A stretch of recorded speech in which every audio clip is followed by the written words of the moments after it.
It wasn't too long ago that Gabriel Bonfim made his UFC debut, an undefeated, highly touted prospect. He had great hands, great grappling, and it didn't take long for him to get fraud checked, but he has crawled his way back, and he is the main event at UFC Vegas 111. My name is Angelo. This is We Want Picks, and I'm going to break down the entire UFC Vegas 111 fight card, giving you my picks, predictions, and bets. And before you start crying that we have another Apex card, here's a look at the slate ahead. Yes, we have an Apex card.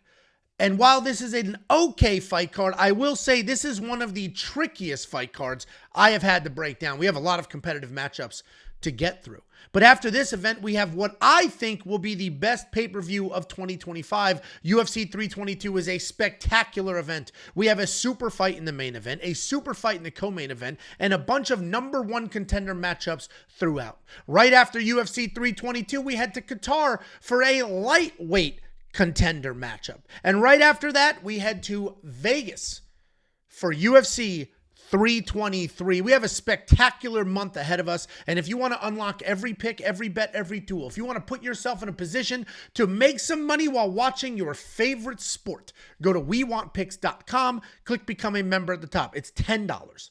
It is $10. It has always been $10. It will always be $10. I don't care what's happening with inflation. We've got your back. We continue to add new tools. We have added cappers over time. It is literally the greatest value in this space. WeWantPicks.com. Click Become a Member at the top. You will instantly unlock everything you could ever want or need heading into these fight weeks.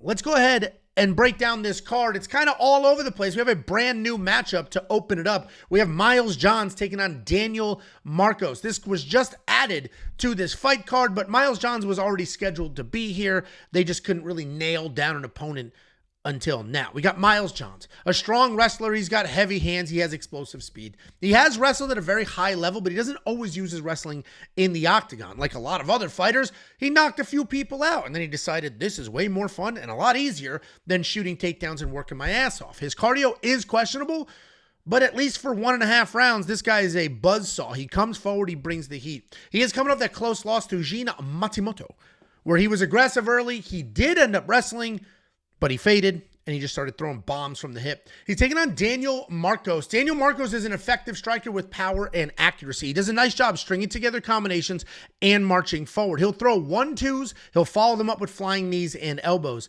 His takedown defense is solid at 84%. He does have 8 knockouts and 9 decisions, which tells us that he can be dangerous. He can find a finish, but he also has the cardio to go a full 3 rounds. He's coming off that close loss to Montel Jackson, where he had 3 takedowns, but he could not get his hands going. This is, as I mentioned, a late addition to this card, but both of these guys were scheduled for fights in November, so I'm going to go ahead and assume that they're prepared. They're in shape. They're ready to go. But in shape for Miles Johns and in shape for Daniel are very different. Miles is going to come out hot. He will have early success, and then without fail, he will fade, and Daniel will take over. This is a relatively evenly matched fight. Both guys can wrestle. Both can strike. One of them has the better cardio, though. Daniel's probably the cleaner overall striker. Miles has more power. As long as Daniel avoids the haymakers, I'm expecting him to win here. This could be another perfect spot for Miles Johns plus 3.5. If you don't know what that is, basically, you buy points on the judges' scorecards. You're betting the spread. Like every other sport, there's a spread, and you can bet the spread. The way that math works out is as long as Miles wins 1 round, we're gooch. That bet cashed when he fought Jin Matsumoto, and I imagine he'll do well here. He probably wins the first round, loses the next 2.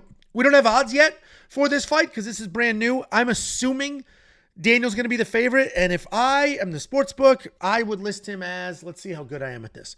I would open up Daniel Marcos' line at minus 150. Let's see what it is, and if I'm correct, you have to sign up for premium. That was the agreement we both had. Then we have Robert Valentin taking on Jackson McVey. This is a fun matchup, but it doesn't matter for anything. We got Robert Valentin, creative striker. He plots forward. He's got low hands, but he's going to spin and he's going to bomb. He does have power. There's power there. He has a willingness to exchange, but he's also hittable. I mean, he just comes forward like a whirling dervish of just, I'm going to throw like crazy, you're going to throw like crazy, and we'll see what happens. He does not go to his takedowns very often, but he does have them in his back pocket. He's an exciting guy to watch. He finds finishes. He looks for finishes. He's always hunting to end that fight. He is coming off that third loss in a row, though. This time was a knockout by Attaba Gutier. He's taking on Jackson McVey. He's a young guy who has had a rocky road so far in the UFC. He was called up on short notice for UFC 317 to fight SD Dumas. SD Dumas wasn't approved to have his ankle monitor removed, so then they rebooked him against somebody else on that card. That guy missed weight by 10 pounds. Then they rebooked him a couple weeks later for UFC 318 just to get finished in the first round. He's a big guy at 6'4". He has no problem getting after it. He uses teep kicks to manage range. He's got a busy jab. He likes to back you up. He is light on his toes. He does have solid footwork overall. He has submissions as well because he's so long and he does use it on the ground. I don't know if you guys have been watching the news lately, but there's layoffs everywhere. The tech industry is being ravaged. Paramount ditched 1,000 jobs on Wednesday to be able to afford their new UFC deal. And the UFC is going to be trimming some fat too, and it will start with this fight. Neither of these guys are UFC level fighters. They're both fun. They'll both get after it, but neither one of them are meant to be competing at this level. This is definitely a win or go back to the regional style matchup. It's a hard fight to pick because sure, Valentin's on a 3-fight skid, but those 3 opponents would also all beat the piss out of Jackson McVey. Jackson got sparked in his UFC debut, but that was a really tough matchup. So I have not seen either one of these guys fight a level opponent in the UFC, and we're finally going to get that here. I don't know what's going to happen. I'm going to pick Robert Valentin because I have seen him be tough. I've seen him get after it. I know he can work in takedowns. That's how he even ended up in the Ultimate Fighter finale. So he's going to be the pick. You cannot spend money on this fight. Save your money. Okay, leave this alone. This is a mess. This fight is a mess. It will be fun. We will enjoy ourselves watching it, but it's a mess. You don't need to bet on, there's 13 fights on this card. You don't need to bet on every single one of them. This, I'm telling you right now, one of the trickiest cards we've broken down this year. This fight, perfect example. Then we have Jamall Emmers taking on Hyder Amil. Jamall Emmers, great striker. He's actually a wrestler, though. He's a wrestler by discipline. Stat-wise, it doesn't really reflect that, but I promise you, this guy started as a wrestler and then he added his hands. Stat-wise, he only has a 40% takedown accuracy. His defense, however, sits at a solid 80%. He is only 4-5 under the UFC umbrella, but his losses are to solid people with a couple of close ones and a robbery in the mix. He's coming out of that KO win over Gabriel Fly Miranda, where he did have a big knockout, but the takeaway from that was actually, this guy's not great. He got taken down and had his back snatched pretty quick. He's taking on Hyder Amil, an aggressive striker who is going to walk through fire to find the pocket. He's got a solid chin, solid power. He sets a nice pace early. He's not a great wrestler, but he will work fights to the ground when he gets the opportunity. On the ground, he's going to throw bombs, but he can give up positions. He's coming off that knockout loss to Jose Delgado, where he looked great for about 20 seconds, and then bink, huge knee right up the middle. Another tough fight because Jamall is not as good as we thought he was, and that was evident in his last fight. But he's still good. Nobody's saying he sucks. He's just not where I thought he was on the spectrum of top, 20 featherweights in the world. So he's fallen back a few slots. He has fast hands. He's got good power. He has offensive wrestling. The takedown defense, while it's listed at 80%, in execution, if Gabriel Miranda is taking you down and taking your back, it's quite lacking. Hyder wants to fight a dirty striking match, but we saw him get put out.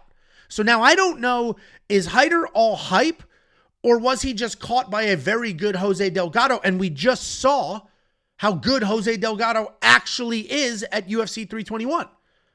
This is a fun fight. I have no doubts that this will be candidate for fight of the night. I'm assuming if I could bet on what will be fight of the night, I would bet on this. There's going to be a bonus in this fight. This is going to be an absolute slobber knocker. I am going to slightly lean Hyder Amil, though. I'm going with the dog because his volume is insane.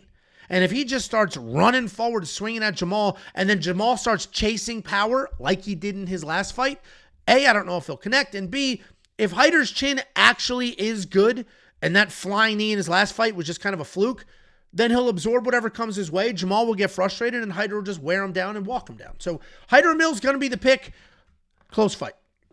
Then we have the bonus. We've talked about this for years. And now I'm just reminding you all, if you go to this link, if you go to the website, you go to the link, you sign up with any one of the partners, you make a deposit, we send you $50 to thank you. Very straightforward process. And it's very simple. It's affiliate marketing. We get a one-time payment for everybody who signs up, and I go ahead and I share that payment with you. So go to the link, sign up, make a deposit. You let us know. We verify you actually did it, and then we send you $50 to thank you. Cash App, PayPal, Venmo. Sign up, do the things. Then we have Josh Hokit taking on Max Gimenis. This is one of the weirdest fights on this card. I'll walk you through the fight and why it's weird, but first let's break down each fighter. Both of them are new to the official UFC. Josh did fight in the Contender Series, but there is a misconception that the Contender Series is the UFC. It's not the UFC. It is literally a completely separate promotion. Their contracts are not UFC contracts. That's why it's Dana White Contender Series and not UFC's Contender Series. It just happens to be at the Apex, but it's essentially a regional promotion that Dana White runs. So this is Josh's official UFC debut. He is a solid prospect. He's got a storied athletic past. He was a high-level collegiate football player. He bounced around between a handful of NFL teams over the course of a couple of seasons. So he's a very high-level athlete. He's a one-percenter. And as you would expect, he's an athletic guy. He's got speed. He's got power.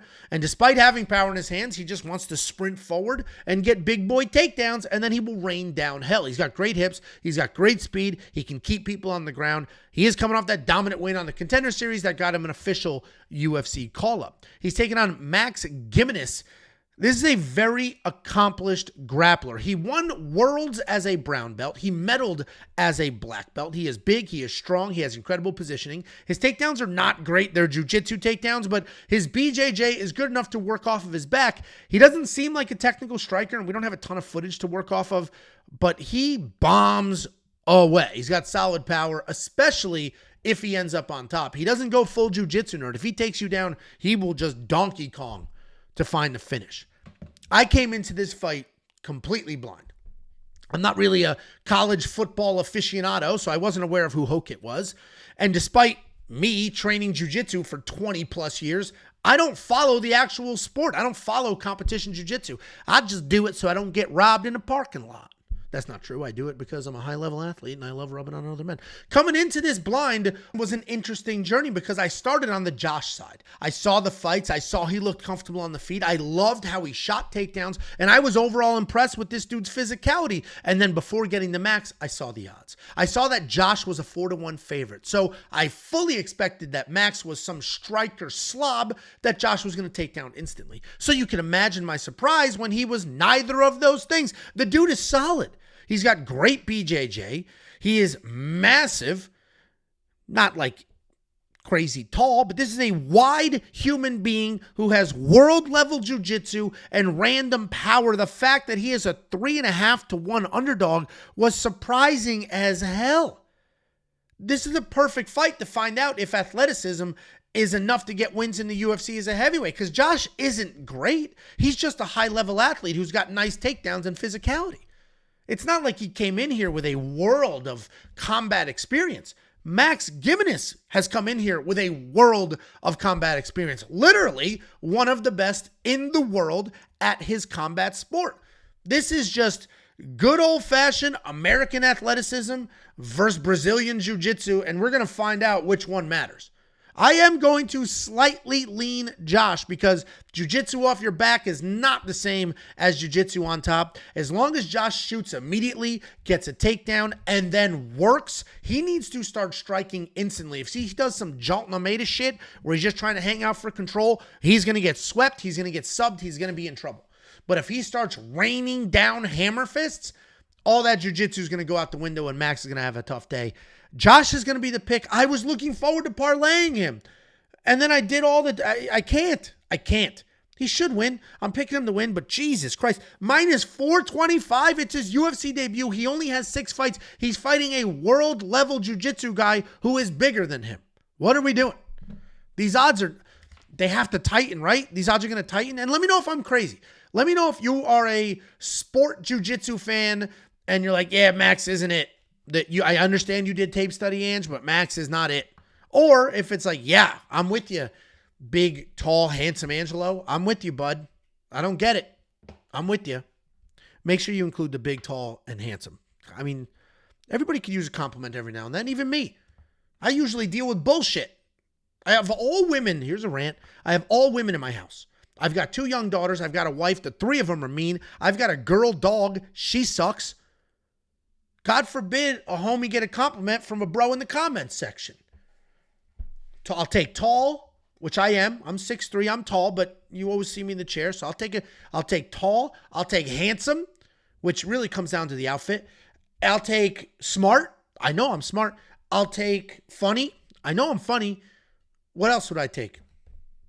Great taste in food?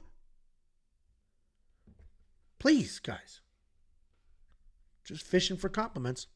Then we have Adrian Yanez taking on Cristian Quinonez. We got a couple of Mexican tildes in the names going on here. Adrian Yanez, fun technical striker. He's got a high striking IQ, fast hands, real power, solid chin. He can be a slow starter, but when he picks up that pace, he hits a flow state. He's one of the cleaner boxers in the division. He's got 10 fights in the UFC, 5 fight of the night bonuses, 6 stoppage wins. He's got very good takedown defense at 81%, 0 offensive takedowns so far in the UFC. He does shine in technical exchanges. He's got very clean boxing. He's coming off that close loss to Daniel Marcos where despite being rocked early, he was clean, he moved forward, and he makes something happen. He's taking on Cristian Quinonez. This is a relentless forward pressure guy. He likes to bait opponents into a brawl. Then he looks to grapple when they engage. His technique isn't the cleanest, but he does not stop coming forward, and he will make up for that poor technique with his pace and pressure. At times, his pace can actually be too fast. He doesn't settle in. If he gets a takedown, he'll just fall right over the top because he's moving too quickly and not taking his time. He is coming off that loss to Hani Barcelos, where he was winning that fight, but he was sloppy in the third, and ultimately he was subbed. And listen, I'm a Yanez fan, and I'm going to pick Yanez here. He was on our show. I'm not Jacob. You don't get biased picks from me. I don't care if I insult somebody by saying they're not going to win their fight. That's not me. I'm going to pick him, but this is a much closer fight than these odds indicate as well. Quinonez is a dog, and even if things are not going his way, he'll rush forward. He'll create a mess, and he'll look to find a finish. Yanez is the pick because he is light years ahead of Quinonez in the striking. He's got good takedown defense, and that should hold up. But a sloppy, gross dogfight is exactly how you beat a technical striker. I do not love these almost 2-to-1 odds. This is a potential dogfight. Adrian is going to be the pick, though, because he's the better, cleaner striker, and he can keep the fight on the feet, and sometimes you just got to go with the skills over the dogfight. Then we have Tecia Pennington taking on Denise Gomes. Tecia Pennington, formerly Tecia Torres, is good everywhere. She's got nice boxing. She stays in people's face. She's a good grappler, good wrestling, insane cardio. Her only losses since 2017 were decisions to some of the best women on the planet. She has nonstop energy. She will never settle in. She's coming off a very close win over Luana Pinheiro where she was aggressive, but she did seemingly get dropped early in the first round. She's taking on Denise Gomes, a striker who can grapple as well. She is hittable, but she's incredibly tough, and she's never out of a fight. She'll continue to come forward. She will bite down. She will bomb away. It takes her a few minutes to get going, but once she's dialed in, she picks up the pace, and she has no problem taking one to give one. She does work in kicks well. She can be dangerous on the ground. She's coming off that knockout win over Elise Reed, where she didn't like Elise's pressure, so she landed big, changed the tides, and was just swinging crazy. Anytime I see Tecia as a dog, I drool a little bit, just a hair, and not because like, oh, I'm gooning. We are both attracted to the same people, so each other isn't gonna work. I drool because she is good. She's fast. She's busy. She's durable. She's well-rounded. She's got high fight IQ. All her losses have been super close. So the idea that the less technical and much slower Denise Gomes is going to come in here and just put Tecia away seems a bit out of touch. Tecia could absolutely win this fight. This almost 2-to-1 line as a dog seems a little crazy. It's absurd. They said Denise Gomes is a 2-to-1 favorite here. I completely disagree. I'm going to hammer a plus 3.5 bet on Tecia Torres. And it'll be juiced. It'll be like minus something. I don't even want to say it out loud because I'm hoping it's like minus 150 and not minus 280. But it'll be minus money because the books know this woman is tough. She's durable. She can do all things. She can definitely win a round. So then why the hell is she a 2-to-1 dog? I think Tecia Torres or Tecia Pennington is a phenomenal underdog on this card. She might be the best underdog on this card. I fully recognize she's older at 36. She popped a human out of her body. But I'm going to take the experience. I'm going to take the volume. I'm going to take Tecia Torres as an underdog in a lady fight. There you go. Then we have Mayra Bueno Silva taking on Jacqueline Cavalcanti. This should be another pretty fun fight. These odds also seemingly wide, but once you dig a little bit, they might not be. We got Mayra Bueno Silva. And I said Mayra Bueno Silva. I did Mayra Bueno, which means good in Espanol, Silva. So my good Silva. See? Welcome. Well, this is like the magic school bus, and we're going to shrink, and we're going to go into Mexico, and we're going to learn Spanish together. We're going to pop into a Mexican dude. We're going to fly around past all the tamales and frijoles, and we're going to come out, and we're going to be speaking Spanish. And we start with my good Silva. And I know Mayra doesn't mean mine. My good Silva is a pretty good striker. Solid power, good kicks. She likes charging forward. She's going to throw from there. She is a very good grappler as well. But like a lot of other women that are good grapplers, she doesn't have the wrestling. She's got the jiu-jitsu, but not the wrestling. So even if she wants to get it to the ground, she can't always make that happen. But on the ground, she will absolutely find something, and she is a tough person to hold down. She's one of the more dangerous women in the division. She's coming off that third loss in a row, though. The most recent one was to Jasmine Jasudavicius, where she threw up a ton of submissions and was just kind of praying at that point. She's taking on Jacqueline Cavalcanti. Long striker. She uses footworks and feint really well to manage range. She does a good job working your legs early, slowing you down, then coming up to the head. She keeps her striking technical, and when she finds a rhythm, she will work forward. She will pressure. She will even look for the occasional takedown. When she is moving forward, she can be effective, but she's not as effective backing up. She is very big for this weight class. She's got clean 1-2. She's coming off that win over Julia Avila, where she was taken down, but she remained defensively sound. At first glance, as I mentioned, minus 225 seems problematic. Like, oh man, Mayra Bueno Silva's pretty good. But, you know, she's kind of not, though. As long as Jacqueline can keep this on the feet, that price tag will be okay. She's the much better striker. She can piece up Mayra. The problem is, I am not 100% convinced that she can actually keep this fight standing. The Raging Panda was able to take her down off of a kick. I imagine Mayra Bueno Silva can do somewhat similar. She can do more of the same. Catch a kick. Wait for a naked leg kick. And we see a lot of that in MMA. Kicks have been evolving. The calf kick was, I mean, it's been around forever, but it really got popular when Dustin Poirier did it to Conor McGregor. That's really what blew it up. And Dustin's the one who credited Jim Miller for doing it to him 5 years earlier. But as we've added kicks, a lot of people are throwing them naked. You got to be an old school fight fan to remember Bas Rutten. Bas Rutten was huge on you never throw a kick by itself, ever. You start with punches, you kick, you end with punches. You never leave a leg out there. Jacqueline did that in her last fight. The leg got caught. She got taken down. If she does that in this fight, and if she gets taken down in this fight, it might be problematic because my good Silva is great on the ground. Jacqueline is the pick. I think she can keep this standing. Mayra Bueno Silva on a 3-fight skid is not a great look, and she might be desperate to shoot takedowns here. And if she's shooting takedowns, I don't think she gets them. If she's catching kicks, very different story. So I actually would prefer if Jacqueline didn't kick at all. Just box her up with the striking and just continue to move forward. Then we have the app. The app is free. It's 100% free. Just search We Want Picks in the App Store. It'll pop up. You'll download it. I don't know if you have to turn on notifications or if it asks you, but say yes. Because when we place new bets, when things happen, when things get released, when things get updated, you get a push notification letting you know. You don't need a premium member. You don't need to be a premium member to use the app. You can just use the app. You'll still get push notifications. Maybe it won't tell you what the bet is that we just placed, but it will tell you if something dramatic happens, like a last-minute fight was canceled, or if there's some cool new content that the boys put up. Just search We Want Picks in the App Store. Inside of the app, you'll have access to every single tool we offer. Certainly, all of the tools we offer and every pick and every bet are available on the website, but they're also available in the app. One of the tools is the data analyzer. This will break down every fight, so you can go to the future. You can start doing your UFC 323 you can do. So skip 322. You can do your UFC 323 breakdown. Select the event, select your fighter, all the data will pop up, and then you can filter that data to find your spots. I use this And I use the fight simulator to find bets for takedowns, for significant strikes, and to work those lines. We have been crushing Prize Picks and Underdog lately, crushing it. And I'm using the fight simulator to spot those lines. I'm seeing a 35 significant strike line for a fighter. I go to the fight simulator, I run the simulation, and it spits out after 100,000 times, it spits out the results. And it'll say, hey, that fighter, that Prize Pick set their line at 35.5.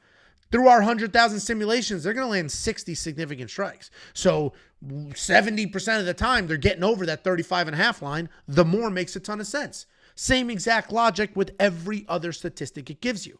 We also have other tools for gamblers, like the line movement tracker. This will give you the opening odds, the current odds, the win probability, and the line movement for every fighter and every card. We have a prop hunter, a curated set of data specifically designed to help you find prop bets. And we have a brand new optimizer. Not only does this build DraftKings fantasy lineups, but it'll build FanDuel fantasy lineups as well. Every single thing I just mentioned, as well as the tape index, which will just line up the fight history for you so you can click a button and do your own tape study, is available right now. $10 for all of it. All of it.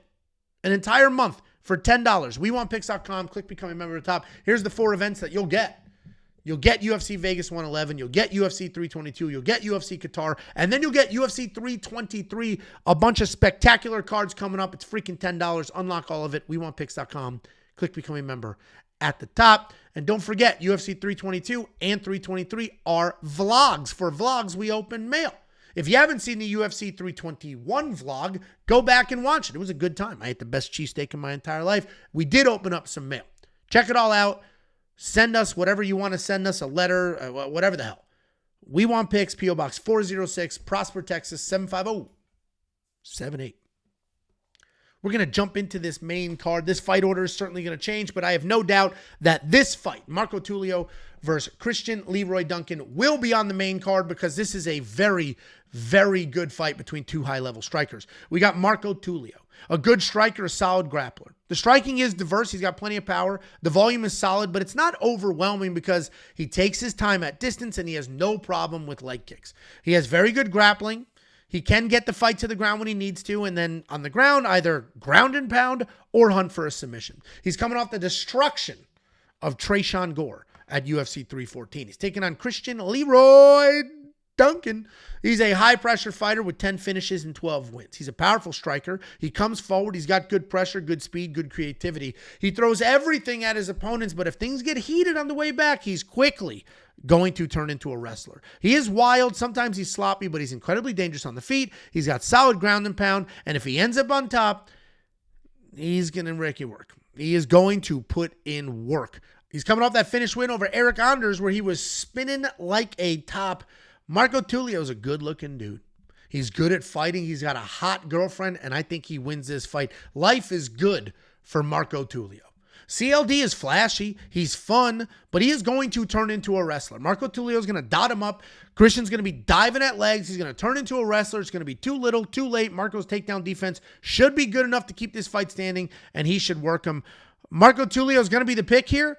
I'm surprisingly confident in it considering this line, but I'm going with Marco Tulio. I think he's just literally better everywhere. And while it is nice that CLD can work in the takedown if he needs to, he's going to do it a little too late. He's going to do it after getting touched up, and then those are not going to be the best takedown attempts. Then we have a 41-year-old Muslim Salikhov taking on Uros Medik. Muslim Salikhov's a solid striker. He hits ridiculously hard. He's got wrestling as well. He's the king of Kung Fu. You don't really see a lot of Kung Fu techniques, but this guy gets after it. He holds nothing back. Almost every single strike that he throws is a significant strike. He's got really good takedown defense, solid takedown offense. He's got great striking. He is an old man, objectively an old man, but he still has big boy power. He is riding back-to-back knockout wins, and the most recent one was over Carlos Leal, where he was a massive underdog. He's taking on Uros Medik. This guy's a clean and technical striker. He comes in fast and loose. He has a 100% finish rate in his 11 wins. He's got speed. He's got power. He's a legitimate killer in there. And he's got great killer instinct. As soon as you're rocked, he is going to come at you. When he smells blood, he goes for broke. His takedown defense sits at a low 55%. But that's a bit skewed because he was taken down 7 times by Motobek Orolbai in that fight. He's coming off that knockout win over Gilbert Urbina where he was dropped. But then he survived and just flatlined Gilbert. And man, I'm not trying to be a fence rider. I promise. I'm trying to be as confident as I can in these picks.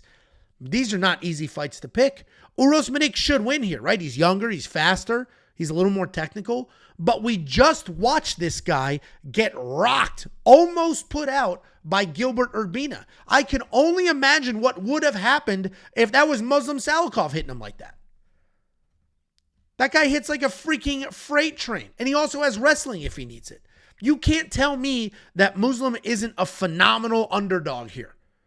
So I'm going to pick the younger, faster, more technical striker. But damn, like this is a tough ass fight.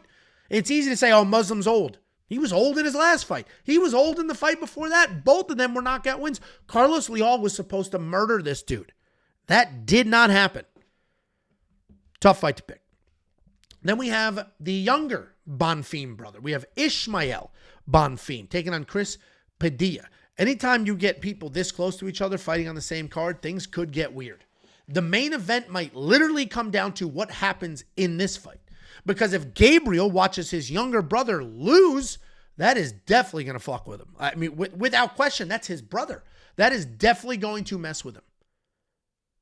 So a lot of pressure on Ishmael Bonfim. And this is close to the main event. If this was like the second fight of the night, you can get it out of the way before Gabriel's even at the arena, and he'll probably be there for his brother, but before Gabriel's even warming up, you can get this fight out of the way. But for Gabriel, I think about when you watch your favorite fighter. If you have a bet, let's say you have a bet on a fight, you're like juiced up, your heart's racing, you're watching the fight, you're excited. Imagine that is now your loved one of your favorite people in the world, and you're watching them fight. Gabriel Bonfim is going to have like an adrenaline rush. This fight's going to be over. There's going to be an adrenaline dump, good or bad, and then he's going to have to work back up. So long rant there to say a lot is riding on Ishmael Bonfim in here. He is taking on Chris Taco Padilla, and this is not going to be an easy fight. Ishmael Bonfim is a wild striker. He's got real power. He has no regard for straight punches. He comes forward. He throws every single punch as if he's throwing a baseball. Just whack. As hard as he can. He'll mix in flying knees, the occasional takedown. When he does take his time, he can be accurate. He can be powerful, and he has solid defense. He actually has high-level boxing experience and high-level BJJ. He is coming off that finish loss, though, to Nazim Salikhov, where after a nasty question mark kick to the face, he could not answer the bell for the second round. He's taking on Chris Padilla. He's a pretty well-rounded guy. He likes to come forward. He'll strike for a minute or two, and then he'll move to a clinch and try to work in takedowns. He's not great at anything, but he does pressure pretty well. He's pretty durable. He's pretty explosive. He will work in takedowns. He's got plenty of activity, plenty of cardio. He's coming off that split decision win over Jai Herbert, where he backed up early, and he did struggle with the length.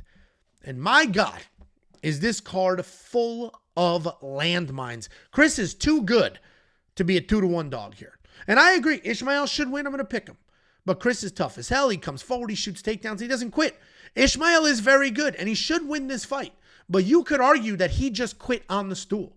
What's the difference between what he did and what RDR did? What's the difference? They both sat on the stool. They made it to the corner. It's not like he got knocked out. He made it to the corner, sat on the stool, and then they were like, nah, this dude's fucked. He can't continue. The difference, I would argue, is that Ishmael got blasted in the face and literally wasn't fully there.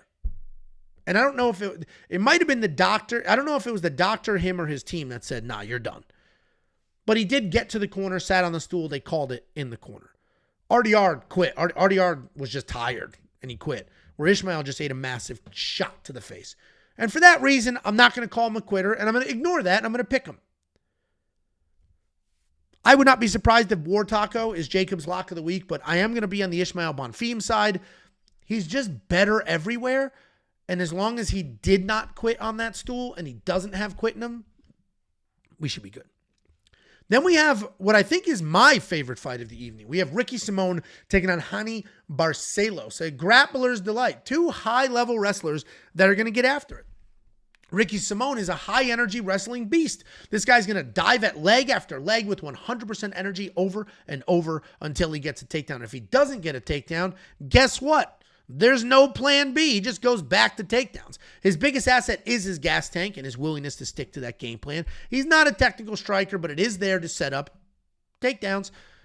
He does have some very real power in his hands, though. We saw that power on full display back in February. We knocked out Javid Bajaret in the first round. He's taking on Hani Barcelos. This guy is aging, but he is still incredibly well-rounded fighter. He can get wins at this level, and we've seen him getting wins recently at this level. Striking-wise, he's got good low kicks, solid volume, sets a nice pace. Wrestling-wise, 5-time Brazilian national wrestling champion. He averages about 2 takedowns per fight. He has an 85% takedown defense. He is good everywhere, but he is definitely slowing down with age. He's coming off that's another win. This guy just keeps stacking wins. He's coming off another win, this time over Cody Garbrandt.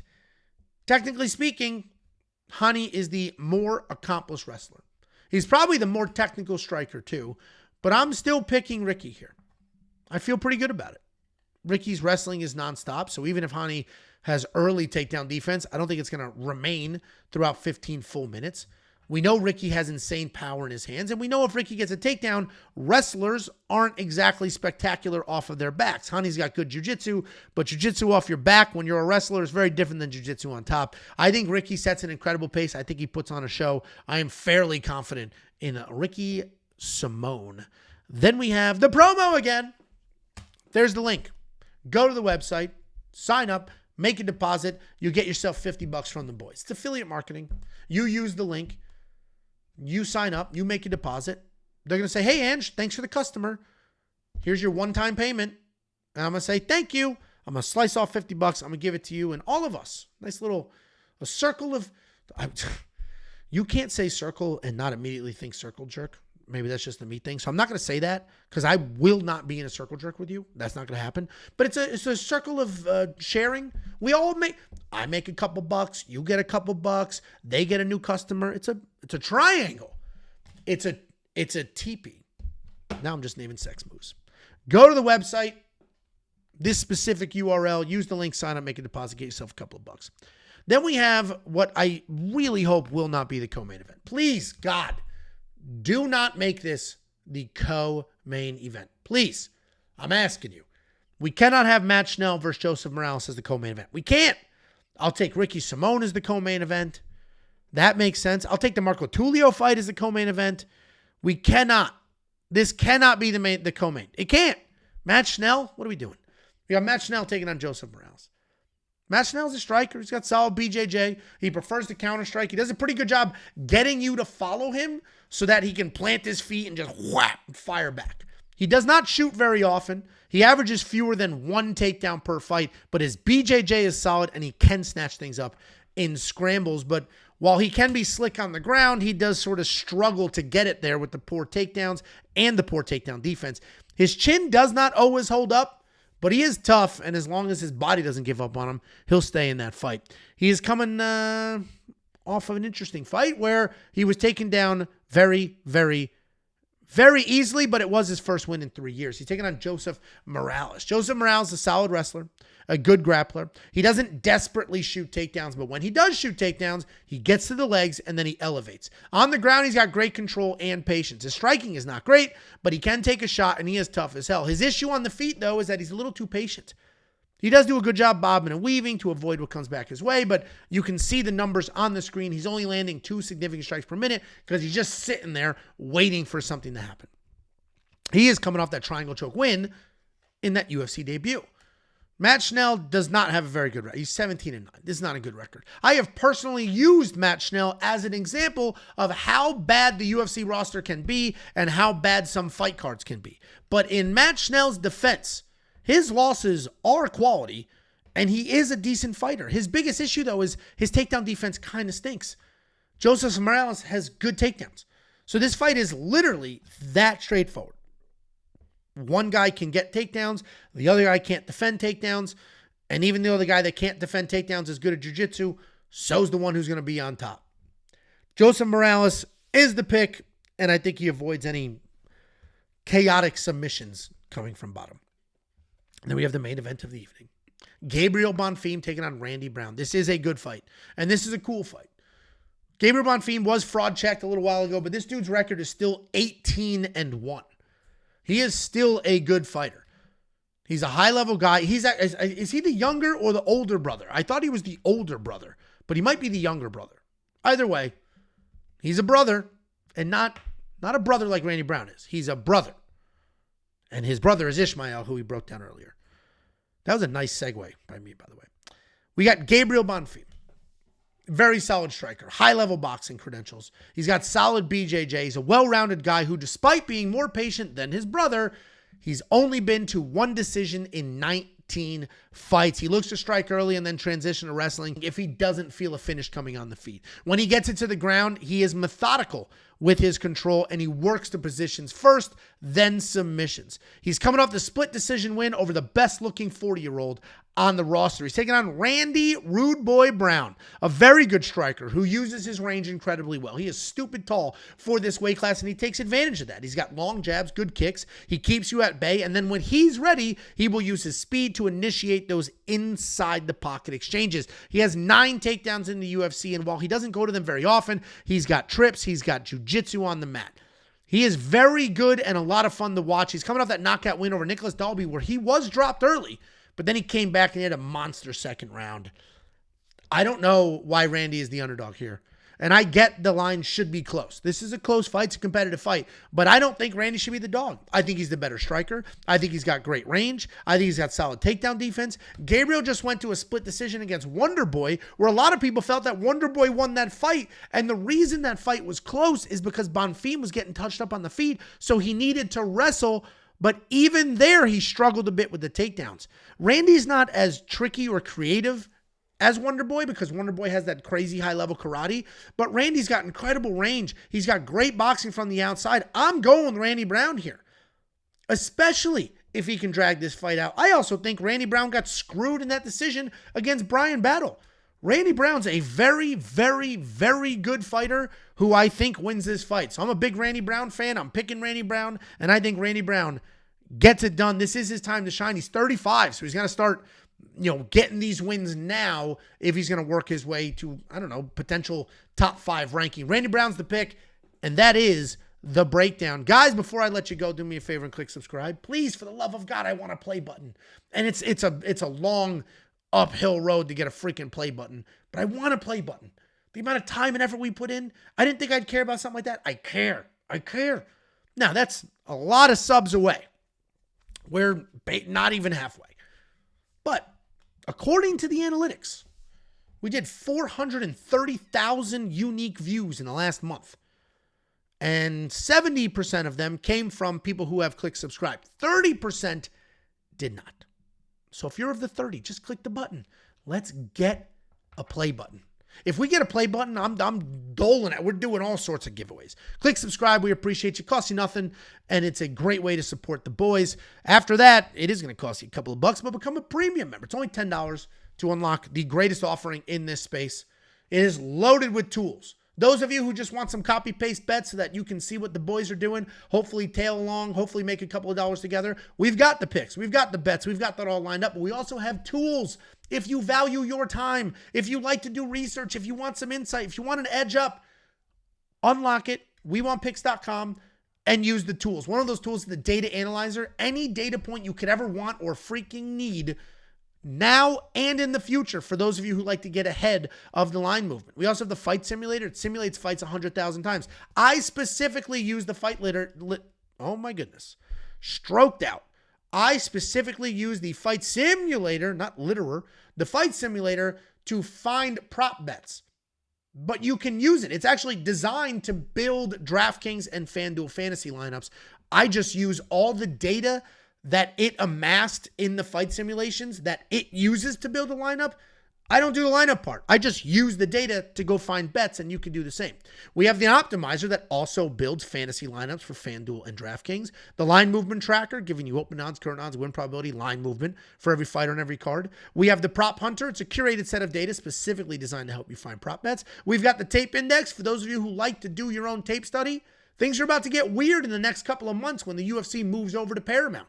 I don't know what's happening with the historical fight library, but we will have it all lined up and ready for you.